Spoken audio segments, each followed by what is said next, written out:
Agar trekker haydasangiz, xuddi shunaqa yoqimsiz ovoz bilan ashibga chiqib turgan bo'lsa, to'rimiz bossanglar, pedal urib o'tgan bo'lsa, sizlar videoga like bosib turinglar. Men sizlarga hozir mashinani qanaqa qilib to'chin diagnoz qo'yishni aytaman. Ashibga yongan payt обязательно birinchi bo'lib kompyuterni diagnostika solish kerak. Shu esingizdan chiqmasin.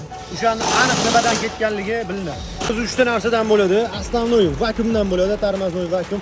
Vakuum nima sababdan ketadi? Avariyniy situatsiyalarda yoki zavodskoy defekt bilan ham chiqib qolish xavfi bor.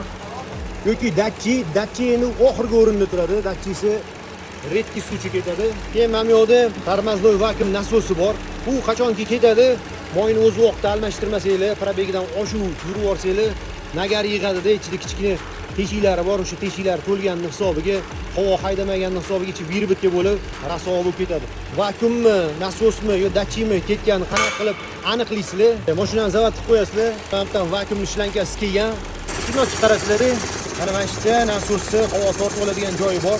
O'shani qo'l bilan bitta tekshirsanglar, mana ko'ryapsizlar, bu cho'tki ishlayapti. Zash nasosda muammo yo'q. Vakuumdan boshlaysizlar. Buni tekshirganingizda agar havo tortmasa, nasosni birinchi bo'lib almashtirasizlar, vakuum keyingi o'ringa qoladi. Hozir bu yerda tekshirdik, qaradik, ko'rdik, nasos cho'tki ishlayapti. Datchi oxirgi o'rinda, vakuumni birinchi bo'lib almashtirish kerak. O'shani to'g'ri diagnoz bo'ladi. Ma'lumot o'rnida aytib o'taman.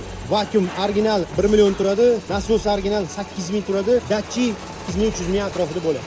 Buni foydali videolarni qo'yib yubormaslik uchun bizning kanalga обязательно obuna bo'lib, trekkerda yuradigan tanish-bilishlarga jo'natib qo'ysanglar, inshaalloh videomiz manfaatli bo'ladi.